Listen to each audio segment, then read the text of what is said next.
Everyone, आज हम लोग आ गए हैं NCERT class 10 geography chapter number 3 water resources पे।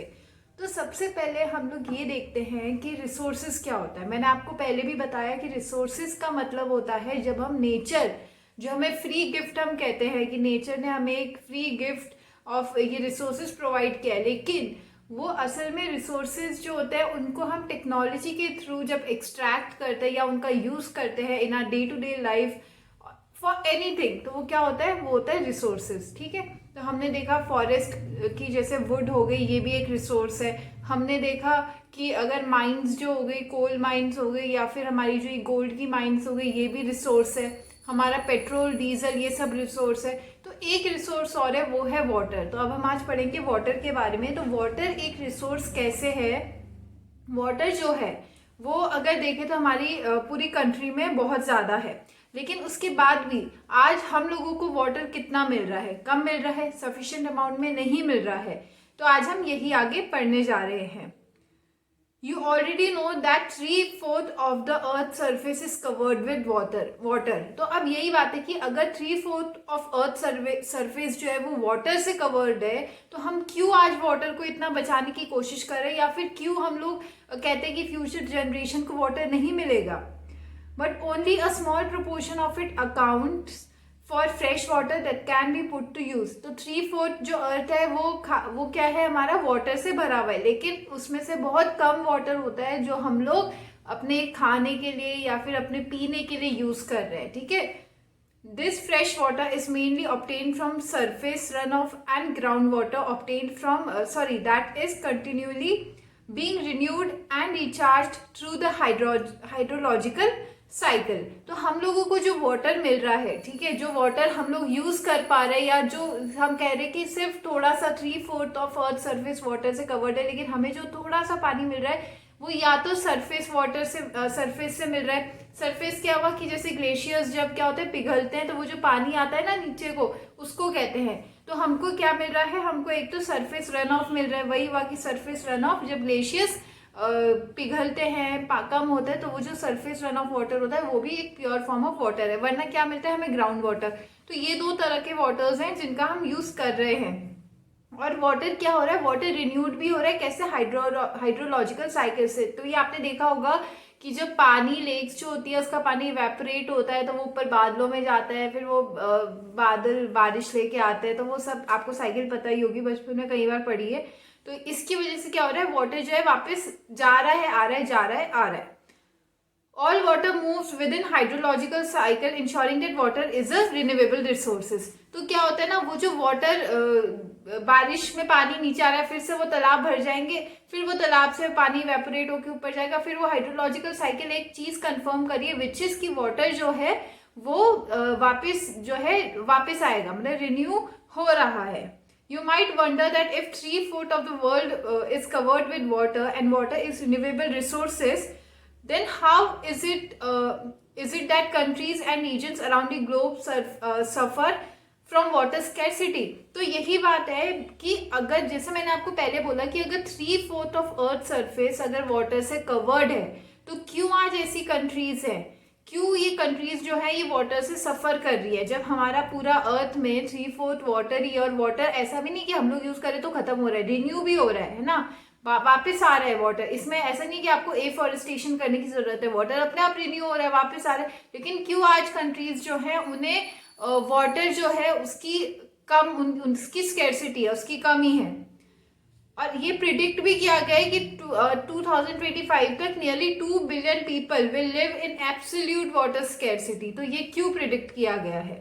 तो हम लोग कुछ फैक्ट्स पढ़ेंगे वाटर के बारे में, सम फैक्ट्स एंड फिगर्स। पहला क्या है, 96.5% of the total volume of world's water is estimated to exist as oceans and only 2.5% as fresh water। तो क्या बोला गया है कि 96.5% ऑफ टोटल जो वॉल्यूम है वर्ल्ड के वाटर का, वो कहाँ पे है, वो है ओशियंस में। और सिर्फ 2.5% कौन सा पानी है, वो पानी है जिसको हम लोग फ्रेश वाटर मानते हैं, जिसको हम लोग पीते हैं, खाते हैं। Nearly 70% of this water occurs as ice sheets with glaciers in Antarctica, Greenland and the mountain region of the world, while little less than 30% is stored as groundwater in the world aquifers. तो 70% of water जो है वो तो glaciers से आ रहा है, ठीक है। जो पहाड़ होते हैं जब वो पिघलते हैं तो वहां से क्या आता है, पानी जो आता है वो 70% उधर से आ रहा है, 30% से भी कम कह रहे हैं कि ग्राउंड वाटर है।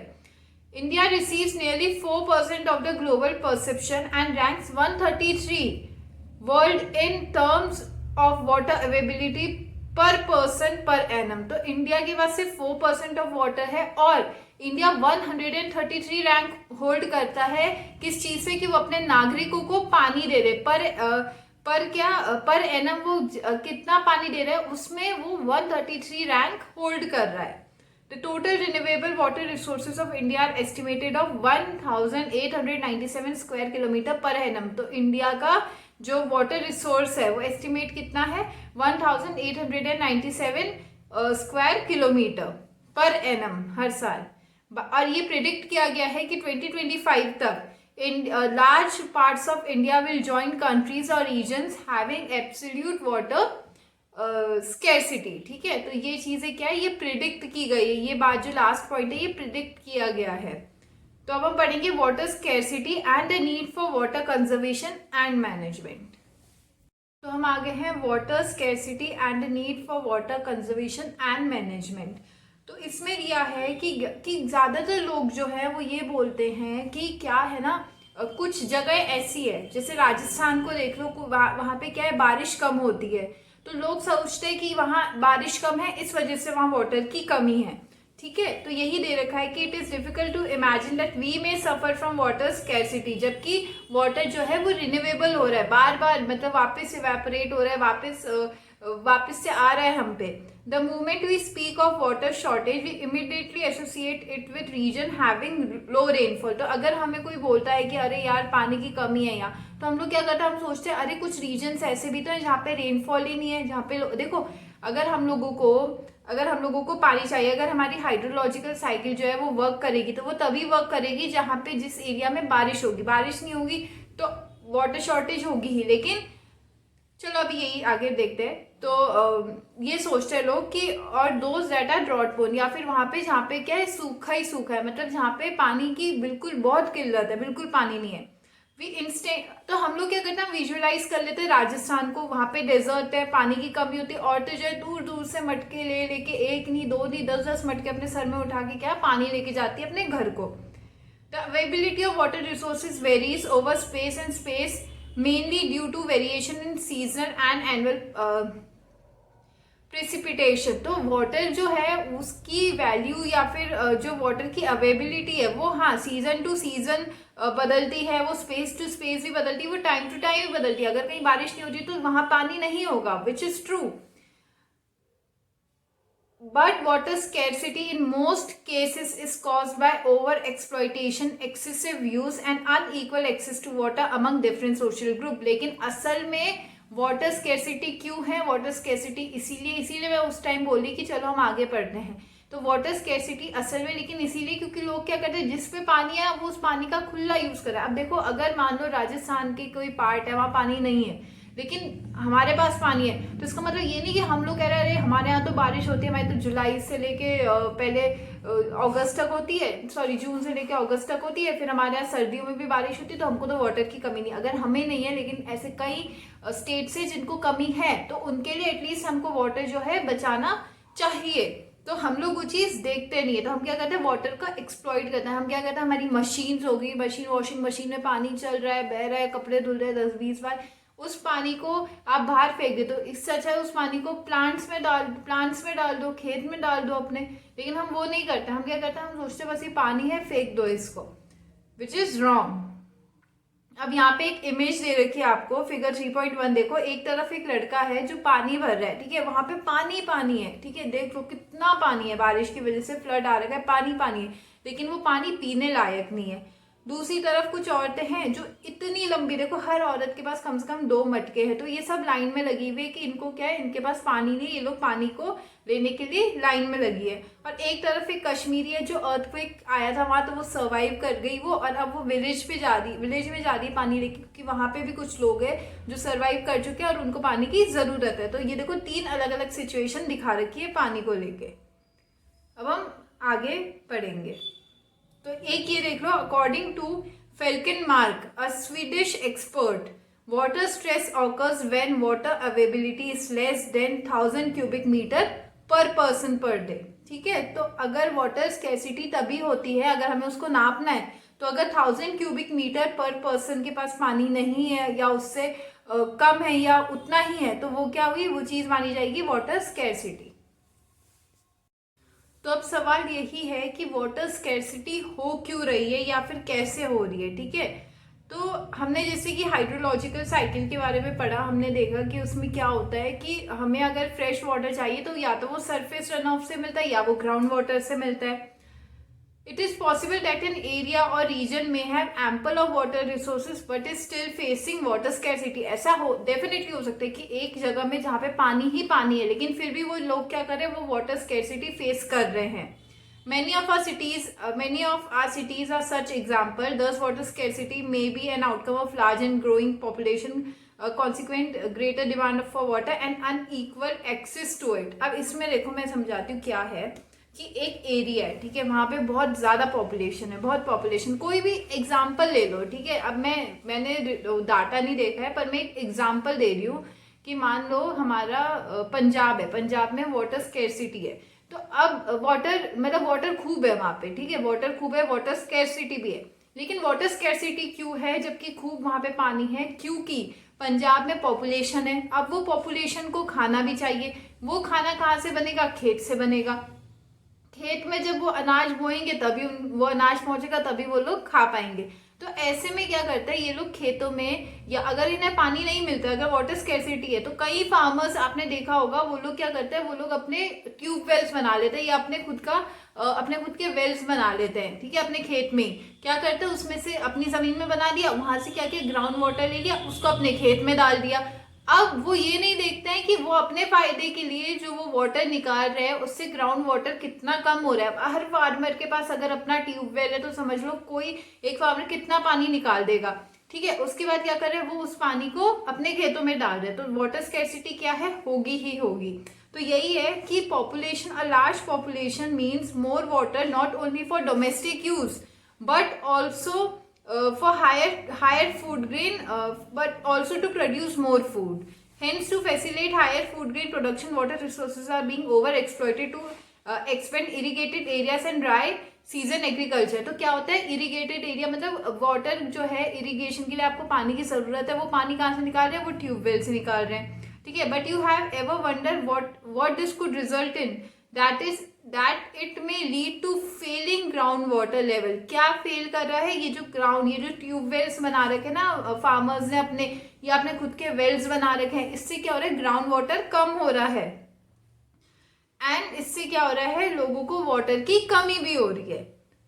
पोस्ट इंडिपेंडेंट, अब इसमें दूसरा एग्जांपल है इंडस्ट्रीज का। अब देखो इंडस्ट्रीज जो है वो भी बहुत पानी यूज करती है। क्यों यूज करती है? वो उनको भी अपना प्रोडक्ट बनाना है, वो भी पानी यूज कर रही है। या फिर उनको अगर अब आगे देखो, today large industrial houses are as commonplace as industrial units of MNCs। The ever increasing number of industries has made matter worse by exerting pressure on existing freshwater resources।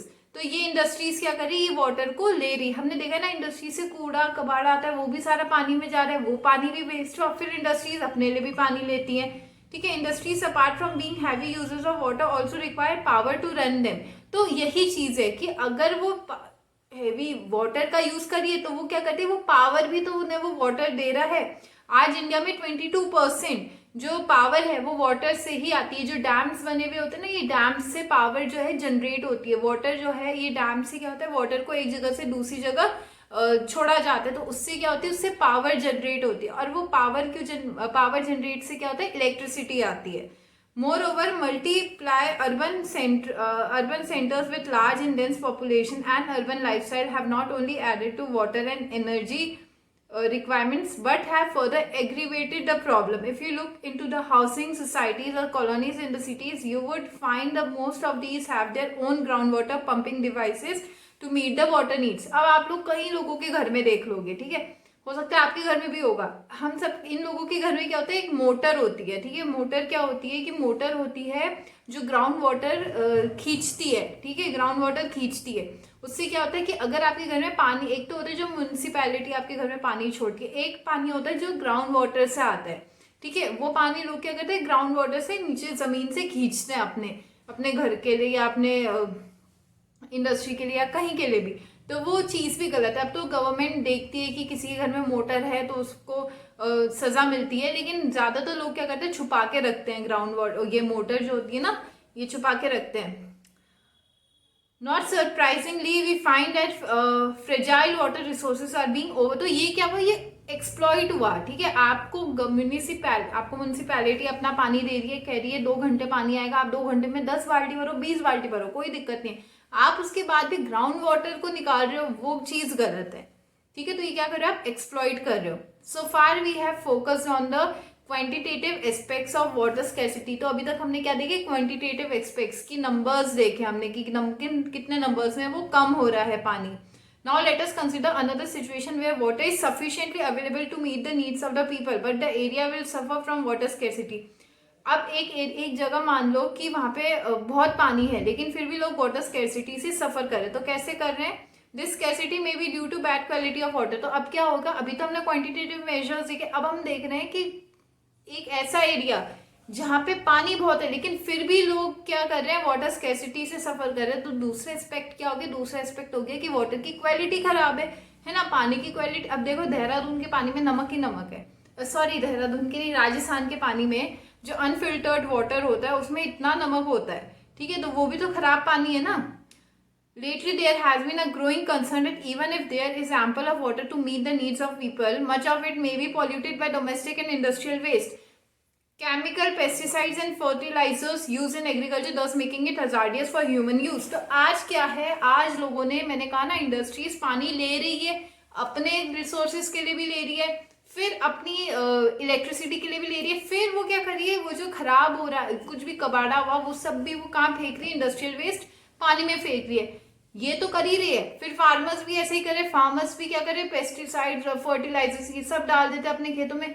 फिर उससे क्या होता है, उससे भी पानी खराब होता है। अब जिसका खेत पानी के पास में है उसका वो फर्टिलाइजर या कुछ भी है वो पानी को भी तो अफेक्ट कर रहा है।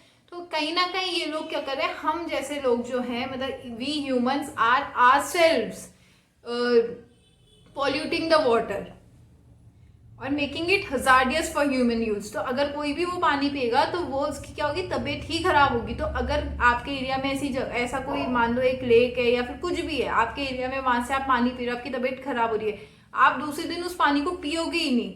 तो भले ही वहां पे लेक है बहुत, आपके यहाँ पे 10 लेक है, लेकिन अगर उस लेक में पानी अच्छा नहीं है ना, तो आपका कोई फायदा नहीं है उस पानी का या उस लेक का। You may have already realized that the need of the hour is to conserve and manage our water resources। तो अभी तक देखो इतना जो मैंने बोला उसमें आपने भी एक चीज रियलाइज कर ली होगी कि अभी the need of hour is to conserve water resources to ensure food security, continuation of our livelihood and productive activities, and also to prevent degradation of our natural ecosystem. तो किस किस चीज के लिए चाहिए, हमें खाने के लिए भी चाहिए, हमारे इकोसिस्टम खराब ना उसके लिए भी चाहिए, हमें जीने के लिए भी पानी चाहिए। Over exploitation and miss management of water resources will impoverish this resource and cause ecological crisis that may have profound impact on our lives। तो अगर हम ओवर एक्सप्लॉइटेशन करेंगे पानी का, तो देखो अगर हम कर रहे हैं ना पानी का मिसयूज या हम उसको एक्सप्लॉइट कर रहे हैं, तो वो चीज भी हमको ही भुगतनी पड़ेगी। कर्म वही होता है जो करो, जैसा बोगे वैसा पाओगे। तो अगर आप पानी को एक्सप्लॉइट कर रहे हो तो आगे जाके आप ही की फ्यूचर जनरेशन या हो सकता है आपको भी पानी की किल्लत हो, ठीक है। तो इसीलिए पानी को जो है हमें कम से कम यूज करना चाहिए। हमें सिर्फ जो जरूरत की चीज है उसके लिए यूज करो। पानी बह रहा है, कहीं भी बह रहा है, चाहे वो कोई भी जगह, बंद कर दो उसको, कोई जरूरत नहीं है। लोग क्या करते हैं, पानी का टैप खोलते हैं, बातें करते रहते हैं, तो वो बंद कर दो वो टैप, कोई दिक्कत नहीं है। तो क्या water conservation is the need of hour, ठीक है, इज नीड। तो आप जब बड़े होंगे ना आप भी बोलेंगे खुद ही कि वाटर जो है कंजर्व करना चाहिए। हम भी बचपन में ऐसे ही थे, पर बचपन से ही अक्ल में डाल दो कि वाटर कंजर्व करना इट्स वेरी इंपॉर्टेंट। कोई भी चीज़ वेस्ट करना is not good, because free gift of nature ना हमेशा नहीं मिलता रहेगा आपको, खत्म भी होगा कभी वो फ्री गिफ्ट। तो अब हम लोग वाटर को कैसे कंजर्व कर सकते हैं। तो अब क्या है, but how do we conserve and manage water, this is the question. तो क्या है, पहले से ही कुछ ये प्रोजेक्ट्स जो थे ये चलते आ रहे थे वाटर को बचाने के लिए। क्या थे, जैसे कि डैम हो गए, क्या ये हाइड्रोलिक स्ट्रक्चर्स जो थे वो पहले से ही बनते आ रहे थे, जैसे कि डैम्स हो गया, built of stone rubble, reservoirs और lakes, embankments and canal for irrigation. Not surprisingly, we have continued this tradition in modern India by building dam in most of the river basin. तो dams क्या होते हैं, dams ये होते हैं कि मान लो एक ये पूरा रिवर है, यहाँ से यहाँ तक रिवर है, तो आप क्या करोगे, आप बीच में एक डैम बना दोगे। जैसे यहाँ पे है फिगर नंबर 3.2 में कि इन्होंने बीच में एक डैम बना दिया, ठीक है, डैम बना दिया। अब वहां का जो पानी है वो बिल्कुल रुका हुआ है, इधर का पानी है वो भी रुका हुआ है, ठीक है, दोनों तरफ का। यहाँ का पानी, हमारे यहाँ जो डैम है वहां पे तो इस साइड का पानी चलता रहता है, तो इधर का पानी रुका हुआ रहता है, ठीक है। तो यहाँ पे कहाँ से आ रहा है पानी, यहाँ से आ रहा है पानी ऊपर से, माउंटेन से आ रहा है पानी, ठीक है। इस साइड का पानी आ रहा है माउंटेन से, और इस साइड का पानी आ रहा है, ये पानी जो इधर को जा रहा है। तो अब ये पानी जो है ये मल्टीपर्पज चीजों के लिए यूज किया जाता है। Dams were traditionally built to impound rivers and rainwater that could be used later to irrigate agricultural field. पहले क्या था, डैम्स जो थे वो सिर्फ एग्रीकल्चरल फील्ड्स में पानी देने के लिए रखे हुए थे, लेकिन आज डैम्स का मल्टीपर्पज यूज हो रहा है। आज डैम्स का क्या हो रहा है, आज डैम से पानी घरों में भी जा रहा है। आज ये पानी जब जो इस साइड से जब इस साइड आता है तो वो इलेक्ट्रिसिटी जनरेट करता है, ठीक है। इरिगेशन पर्पज के लिए भी यूज कर रहे हैं लोग डैम को, फ्लड कंट्रोल के लिए भी यूज हो रहा है, recreation, inland navigation and fish breeding के लिए भी ये डैम्स जो हैं ये यूज किए जा रहे हैं। Hence dams are now referred as multipurpose projects. तो पहले ये मल्टीपर्पज नहीं था, पहले सिर्फ इरिगेशन के लिए यूज होता था, लेकिन आज डैम्स का कई चीजों के लिए यूज किया जा रहा है। फॉर एग्जाम्पल, इन द सल्तुज बीस river basin, the Bhakra Nagar project, water is being used for both hydel power production and irrigation, दोनों चीजों के लिए यूज किया जा रहा है। Similarly, the Hirakud project in the Mahanadi basin integrates conservation of water with flood control। तो वहां पे क्या फ्लड कंट्रोल के लिए यूज किया जाता है पानी। तो multipurpose project was launched after independence के बाद जो थे ये लॉन्च किए गए with the integrated water resources management approach. किस चीज के लिए, कि वाटर जो है उसको मैनेज करो। उस टाइम से सोचो, लोग कह रहे थे कि वाटर जो है उसे मैनेज करो। Were thought as vehicle that would lead the nation to development and progress. तो ये मैनेज अगर करोगे तभी आपका नेशन जो है ये आगे जाकर डेवलपमेंट और प्रोग्रेस में। तो इसलिए क्या बने थे, ये मल्टीपर्पज प्रोजेक्ट बनाए गए थे। तो जवाहरलाल नेहरू जी ने प्राउडली प्रोक्लेम किया था डैम को as temple of modern India. Why, क्योंकि डैम जो था वो इरिगेशन में भी यूज हो रहा था, ठीक है, वो विलेज इकोनॉमी भी यूज हो रहा था। कैसे, रैपिड इंडस्ट्रियलाइजेशन हो रहा था, तो कहीं ना कहीं डेवलपमेंट के लिए हम डेवलपमेंट ऑफ अर्बन इकोनॉमी के लिए हमें डैम्स जो थे या फिर ये जो मल्टीपर्पज प्रोजेक्ट्स जो थे ये एज अ टेम्पल थे, कि इनके वजह से ही ये चलेंगे, अब इन्हीं की वजह से ये आगे बढ़ेंगे। तो आई होप आप डैम का मतलब समझ गए होंगे। तो डैम्स जो थे वो बने थे मल्टीपर्पज प्रोजेक्ट्स के लिए। अब मल्टीपर्पज प्रोजेक्ट्स के लिए बने थे, पहले डैम का सिर्फ एक काम था कि वो जो पानी है या तो वो इरिगेशन फील्ड्स में भेजा जाए, एग्रीकल्चरल फील्ड्स में भेजा जाए। लेकिन आज जो पानी है डैम्स का, जैसे हमारे यहाँ पे ये डैम है दाग पत्थर में है, तो वो क्या करता है, वहां से बिजली भी बन रही है, ठीक है, वहां से बिजली के साथ साथ वो घरों में भी आ रहा है पानी, ठीक है, वहां से और क्या हो रहा है, वहां से इरिगेशन फील्ड्स में भी जा रहा है पानी, ठीक है, फ्लड कंट्रोल के लिए भी यूज कर रहे हैं उसको। कि अगर जैसे हमारे यहाँ ये है कि इधर से ना रनिंग वाटर जाता है, फिर यहाँ से पानी आगे आगे जाता है, चला जाता है आगे, ये वाला पानी रुका हुआ रहता है, ये पानी कहाँ से आता है, ऊपर से आता है। तो अगर इस जगह का, ये बीच में डैम है, तो अगर इस जगह का वाटर लेवल भी स्केल्स बना है वहाँ बड़ा बड़ा, तो अगर ये वाटर लेवल हाई हो जाता है, ठीक है, मान लो इतना है, अगर वाटर लेवल यहाँ तक आ जाता है तो फटाफट से ये वाला पानी इधर भेज देता है। तो इससे क्या हो रहा है, इससे फ्लड कंट्रोल भी किया जा रहा है, ठीक है, फ्लड कंट्रोल भी हो रहा है। तो ये था हमारा डैम। हम पढ़ेंगे आगे कि डैम्स जो हैं वो किस तरीके से एक तरह के नेगेटिव इम्पैक्ट्स भी हमको देते हैं.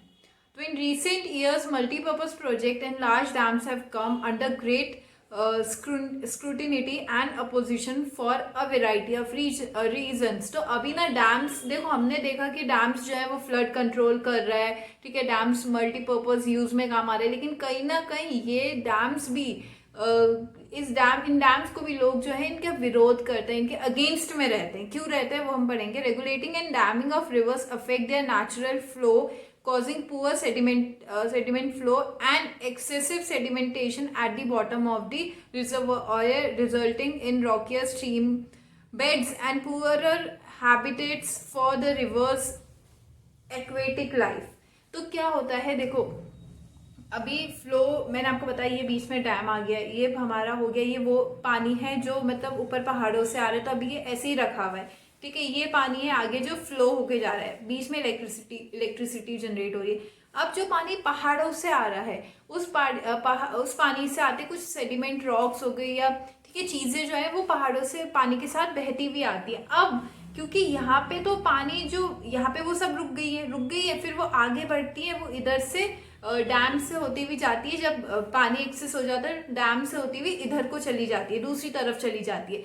लेकिन क्योंकि वो सॉलिड है इस वजह से वो एक जगह से दूसरी जगह नहीं जा पाती, जिससे क्या होता है कि कई फार्मर्स या कई एग्रीकल्चरल जो फील्ड्स होती हैं जो फर्टाइल होती है, वो सेडिमेंट रॉक्स या जो भी चीज़ें उन चीज़ों से वो सेडिमेंटेशन से जो वो फर्टाइल होती हैं वो अब फर्टाइल नहीं होगी. दूसरा क्या होगा, नेचुरल फ्लो जो आ रहा था पहले पानी का, कि नेचुरल फ्लो क्या आ रहा है कि पानी सीधा सेडिमेंटेशन के साथ जो भी चीज़ें थी उनके साथ आता था, फील्ड्स में जाता था, फील्ड्स भी फर्टाइल होती थी. लेकिन अब वो नहीं हो रही. क्यों? क्योंकि अब हम लोगों ने छेड़छाड़ कर दी है. अब हम लोगों ने बीच में ये डैम लगा दिया. अब डैम यहाँ से उन चीज़ों को वहाँ आगे नहीं आने दे रहा है. उससे क्या हो रहा है कि यहाँ पे पूरा वो यहाँ पे वो मान लो इतना बड़ा डैम है, तो यहाँ से यहाँ तक का डैम है, तो इतना तो पूरा वो आपका सेडिमेंट रॉक्स और ये सारी चीज़ों से भर गया, तो उससे पानी का फ्लो भी कम होगा. ठीक है, पहले जो पानी इतने अमाउंट से इधर जा रहा था, पूरा यहाँ से होते हुए इधर जा रहा था, अब इतना तो वो सॉलिड वेस्ट भर गया है, तो इधर तक तो कोई पॉसिबिलिटी नहीं है पानी की दूसरी तरफ जाने की. तो यहाँ से जो थोड़ा सा बचा उसी में से पानी जो है दूसरी तरफ जाएगा. Dams also fragment rivers, making it difficult for aquatic fauna to migrate, especially for spawning. तो अब क्या होती है, एक्वेटिक लाइफ भी अफेक्ट होती है कि जो मछलियाँ या फिर जो भी एक्वेटिक एनिमल्स हैं या जो भी एक्वेटिक हमारी जो फौना है वो एक जगह से दूसरी जगह नहीं जा रही, क्योंकि नेचुरल फ्लो ऑफकोर्स डिस्टर्ब कर दिया गया है, हमारी एक्वेटिक लाइफ भी डिस्टर्ब हुई है. Dams also fragment river, making it difficult for, अच्छा ये हो गया, the reservoirs that are created on the flood plains also submerge the existing vegetation and soil, leading to its decomposition over a period of time. तो अब dam आपने बना दिया, पहले तो वहाँ पे खाली पानी था ना, ठीक है, फिर पानी के जो आसपास जो वेजिटेशन थी, जो पेड़ पौधे थे, अब डैम बन गया तो वो सब भी पानी के नीचे आ गए, वो सॉइल भी पानी के नीचे आ गई है.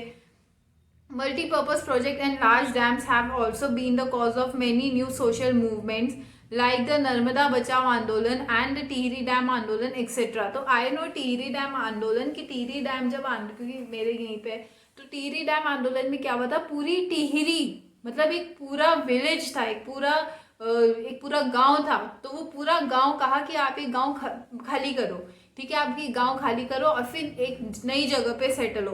तो जो नई जगह पे सेटल किया गया उन लोगों को, उसको कहा जाता है न्यू टिहरी कहा जाता है. और जो ओल्ड टिहरी है वो पूरा गांव फटाफट से उन्होंने एक टाइम पीरियड में कहा इसे खाली करो, लोगों को बोला यहाँ से मूव करो, और वो पूरे एरिया में अब क्या है, अब डैम बन चुका है टिहरी डैम. तो इससे क्या हुआ, लोगों की सोशल लाइफ भी इफेक्ट हुई. अब आपको कल को कोई कहते भाई तुम्हारे यहाँ पे डैम बना है तुम जाओ यहाँ से, तो ईजी है क्या आपके लिए? तो वही चीज जो है ये कहीं ना कहीं लोगों को भी अफेक्ट करता है. Resistance to these projects has primarily been due to the large scale displacement of local communities. ठीक है, लोकल डिस्प्लेसमेंट मतलब एक जगह से दूसरी जगह, मतलब हटा दिया उन्हें उनकी जगह से. Local people often had to give up their land, livelihood and their merged access and control over resources for the greater good of the nation. तो इन लोगों, अब वो क्यों गए एक जगह से दूसरी जगह, वो भी चाहते, वो कहते हैं हम तो यहीं रहेंगे, हम भी नहीं चाहते, लेकिन नेशन के लिए कि आगे जाके हमारा ही डेवलपमेंट हो, उन लोगों ने भी वो चीज़ मानी। तो लोग क्या कर रहे हैं, अपनी लाइफ को भी इफेक्ट कर रहे हैं इन चीज़ों से। So if the local people are not benefiting from such projects, then who is benefited. तो अगर लोकल पीपल इस प्रोजेक्ट से बेनिफिट नहीं हो रहे, अगर वो अपना गांव, अपना पूरा खेती बाड़ी जो भी उन्होंने वहाँ पे फील्ड जमा रखी थी वो छोड़ के जा रहे हैं, तो उससे वो लोग तो बेनिफिट नहीं हो रहे, तो फिर कौन हो रहा है? Perhaps the landowners and the large farmers, industrialists, and few urban centers take the case of the landless in a village. Does he really gain from such project? तो अब जो एक लैंडलेस पर्सन है इन अ विलेज, जो कि दूसरे के irrigation field में काम करता है, अब उसके लिए कोई मतलब हुआ? अब तुमने उसकी जॉब भी निकाल दी वहां से, वो अगर वो चला भी गया न्यू टीरी में तो क्या कर लेगा? Irrigation has also changed the cropping pattern of many regions, with farmers shifting to water intensive and commercial crops.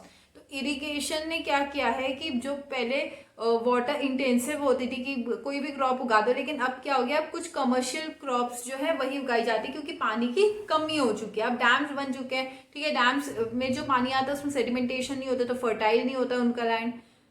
This has great ecological consequence like salinization of the soil. At the same time, it has transformed the social landscape, that is increasing the social gap between the richer landowners and the landless poor. तो इससे क्या होता है कि कुछ लोग तो ऐसे होते हैं जिन पर खूब लैंड होता है, ठीक है, जो कमर्शियल क्रॉप्स ग्रोन कर रहे हैं, लेकिन कुछ ऐसे होते हैं जिन पे लैंड ही नहीं है, जिनको वाटर जिन्हें मिलता नहीं है। As we can see, the dams did create conflict between people wanting different uses and benefits from the same water resources. तो एक इंसान वो है जो डैम बना रहा है, वो तो रिच हो रहा है, जो बेचारा वहाँ जमीन छोड़ के जा रहा है वो पुअर हो रहा है। In Gujarat, the Sabarmati Basin farmers were agitated and almost caused a right over the higher priority given to water supply in the urban areas. तो farmers को पानी नहीं मिला गया, urban areas में पानी जा रहा था। ये कहाँ का केस है? गुजरात का। पर्टिकुलरली ड्यूरिंग ड्रॉट्स, ठीक है, तो ड्रॉट्स में क्या था, ड्रॉट्स होते थे लेकिन फार्मर्स को पानी नहीं दे रहे थे, पानी जा रहा था अर्बन सिटीज में। Interstate water dispute are also becoming common with regard to sharing of the cost and benefits of the multipurpose project. Most of the, अब देखो जो मल्टीपर्पज डैम जो थे उसका एक क्या था कि फ्लड कंट्रोल करेगा, लेकिन डैम फ्लड भी कंट्रोल नहीं कर रहा है। क्यों नहीं कर रहा है? अब ये है डैम, ठीक है, ये आपका हो गया रिजर्वॉयर जहाँ पे पानी जो है जमा हो रखा है, ये हो गया आपका वो जगह जहाँ से पानी जो है आगे जा रहा है। तो अब मैंने क्या कहा था कि यहाँ पे स्केल है, अब पानी अगर इधर से ऊपर आ गया, ठीक है, स्केल से ऊपर आ गया, लोगों को लगा कि अरे अब पानी और ऊपर जाएगा तो ये वो तोड़ देगा, दीवार जो बना रखी है डैम, पूरा डैम है वो तोड़ देगा। तो पानी, क्योंकि पानी भी फोर्स से आ रहा है, तो पानी को दूसरी जगह भेजना ही पड़ेगा। अब आप दूसरी जगह भेजोगे तो जिस एरिया में फ्लड आने की उम्मीद भी नहीं थी उस एरिया में भी फ्लड आएगा। क्यों आएगा? क्योंकि आप तो भाई पानी आ रहा है, आप नहीं रोक सकते अब उस पानी को, वो पानी ऊपर से आ रहा है, वो कितने भी आए, कितने भी फोर्स से आए, आप उसको नहीं रोक सकते हो। तो वो पानी को आपको क्या करना पड़ेगा, दूसरी तरफ भेजना पड़ेगा। अब आप दूसरी तरफ नहीं भेजोगे, आपका डैम खराब होगा, डैम खराब होगा, आप वो भी लॉस है एक तरह से। अगर डैम खराब हुआ तब भी फ्लड आएगा, अगर वो उस साइड पानी भेजो और एक्सेस अमाउंट में जा रहा है तब भी फ्लड आएगा। तो कहीं ना कहीं ये फ्लड को नहीं रोक पा रहा है। यू मे हैव सीन और read how the release of water from dams during heavy rains aggravated the flood situation in Maharashtra and Gujarat. In 2006 में भी इसी तरीके से महाराष्ट्र और गुजरात में क्या आया था, फ्लड आया था। The flood have not only devastated life and property but also caused extensive soil erosion. Sedimentation also meant that the flood plains were deprived of slate, a natural fertilizer, further adding to the problem of land degradation. तो कहीं ना कहीं बात यही है कि आप अगर डैम्स का यूज कर रहे हो तो वो भी वो सारी अपनी चीज़ों पे जो हमने गिनाई थी ना कि ये मल्टीपर्पज यूज, तो वो भी यूज नहीं कर रहे हैं, ठीक है, प्रॉब्लम तब भी हो रही है। It was also observe that multipurpose projects induce earthquake, caused water borne diseases and pests and pollution resulting from excessive use of water. तो ये कहते हैं कि मल्टीपर्पज जो ये प्रोजेक्ट्स हैं इनसे कहीं ना कहीं अर्थक्वेक्स भी आते हैं, ठीक है, इनसे पॉल्यूशन भी हो रहा है। तो what is the use of these multipurpose projects then? So today आगे हम पढ़ेंगे रेन वाटर हार्वेस्टिंग। ये मैंने भी किया है, I am very interested in this. हमारे यहाँ भी होता था ये रेन वाटर, मैं राजस्थान में रहती थी, वहाँ भी रेन वाटर हार्वेस्टिंग तो बहुत होता है। आगे बढ़ते हैं, आ गए रेन वाटर हार्वेस्टिंग में। Many thought that given the disadvantage and rising resistance against the multi-purpose projects, water harvesting system was a viable alternative both socio-economically and environmentally। तो लोगों ने जब देखा कि मल्टीपर्पज जो प्रोजेक्ट्स बन रहे हैं इनसे भी पानी सेव नहीं हो रहा है, इनसे भी दिक्कत आ रही है, तो इन्होंने सोचा कि अगर हम लोग आज सेल्फ मतलब अपने आप ही वाटर को अपने लिए हार्वेस्ट या अपने लिए वाटर बचाना शुरू कर दे, तो that is much better alternative, socio economically भी, अपने लिए भी और इन्वायरमेंट के लिए भी। ठीक है, in ancient India along with the sophisticated hydraulic structures there existed an extraordinary tradition of water harvesting system. तो इंडिया में एक बहुत टेक्निक भी नहीं बोलेंगे हम लोग, बोलेंगे एक्स्ट्रा ऑर्डिनरी ट्रेडिशन चला आ रहा है वाटर हार्वेस्टिंग का। People had in-depth knowledge of rainfall regimes and soil types and developed wide-ranging techniques to harvest rainwater, groundwater, river water and flood water in keeping with the local ecological condition and their water needs।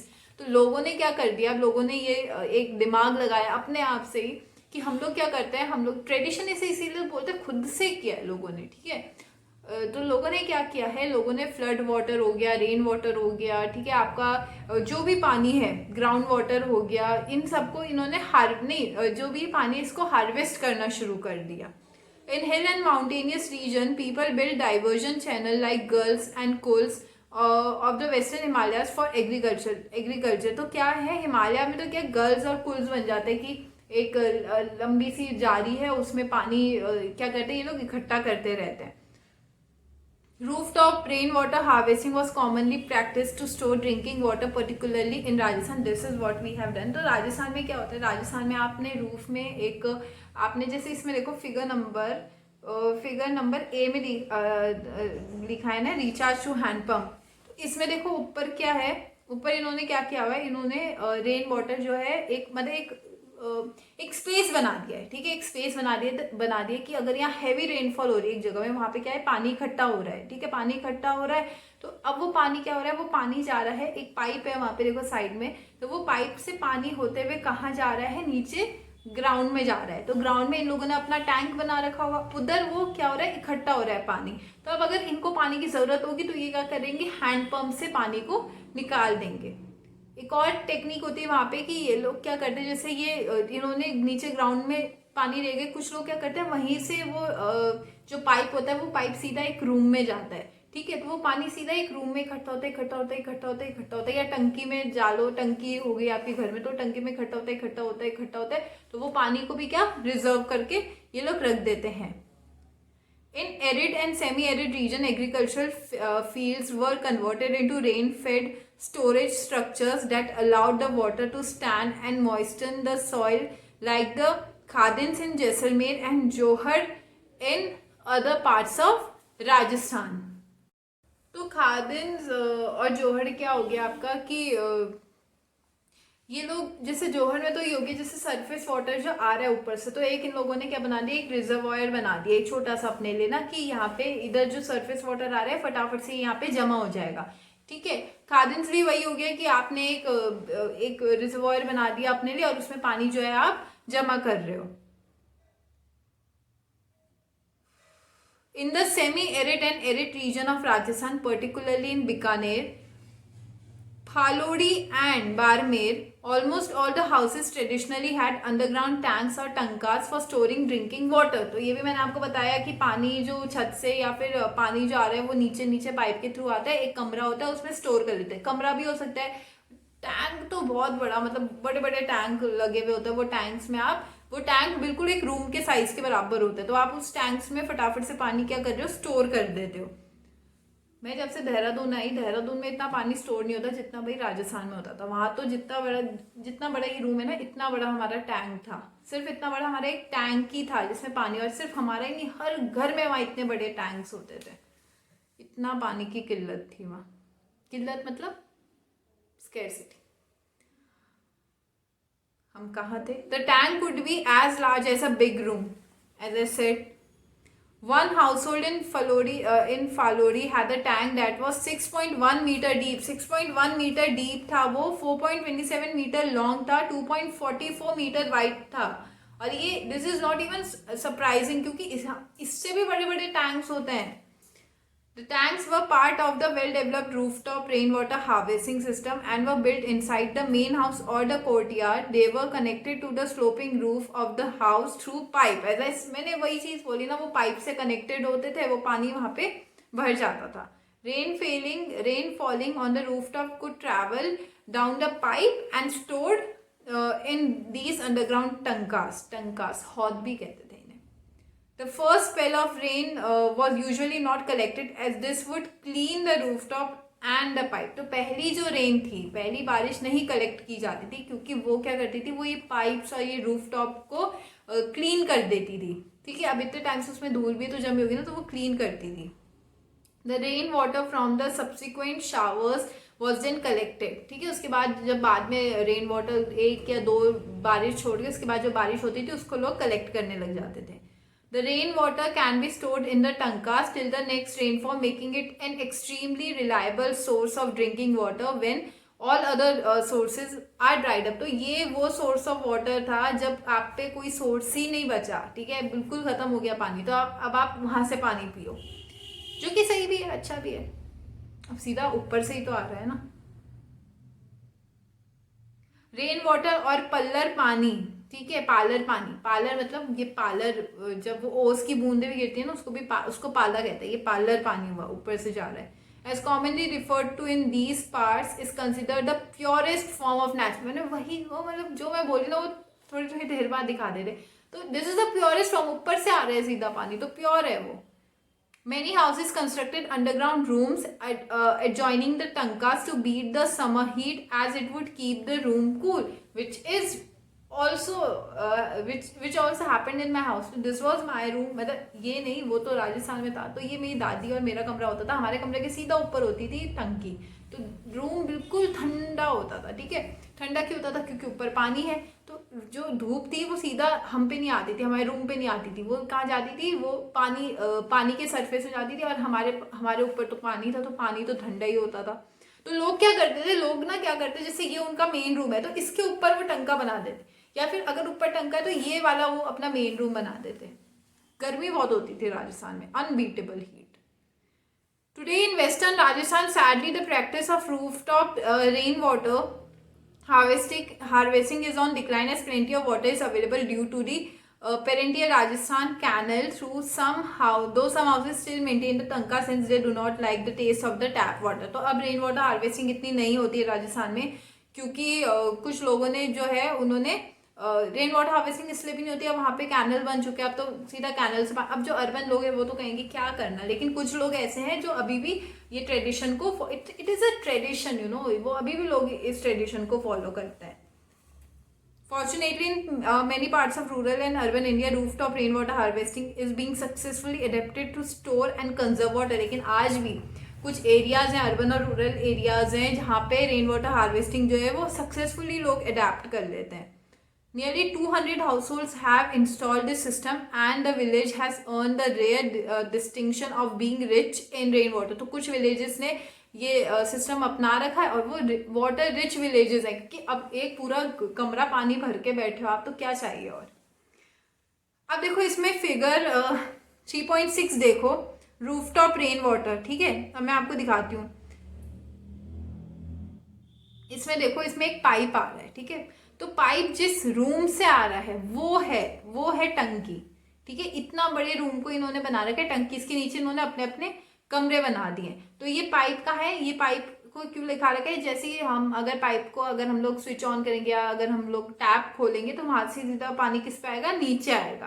तो the picture of shown water being from a neighbours roof through a long pipe. तो ये neighbour की roof है इनके, तो ये long pipe से नीचे आ रही है. अच्छा, नेबर्स रूफ मतलब अपने ही घर की उसमें रूफ बना रही है. The neighbours roof top has been used for collection of rain water. The picture shows a hole through which the rain water flows down into the underground टंका. तो नीचे टंका है, ऊपर रूफ है. लोग क्या करते थे, लोग ऊपर, मतलब लोग कैसे थे, राजस्थान के लोग मतलब बहुत तेज हैं वो लोग। इतना बड़ा रूम आपका पानी से भरा हुआ है, फिर भी उनको नीचे अंडरग्राउंड टंका चाहिए था कि चलो 3 बारिश में अगर हमारे रूम में जितना भी पानी आ रहा है वो सारा नीचे टंके में भेज देते हैं। ठीक है, टंके में चला गया, अब नीचे भी आप पे पानी है, ऊपर के कमरे में भी पानी है, इतना ही बड़ा, जितना बड़ा ये है ना उतना ही बड़ा अंडरग्राउंड टंका भी होता था वहां। तो दोनों जगह आप पानी भर के बैठे हो, तो कौन आपसे अमीर फिर कोई भी नहीं है। ओ, खत्म हो गया। Rain water harvesting system which is adapted here, तो ये वो फिगर का है।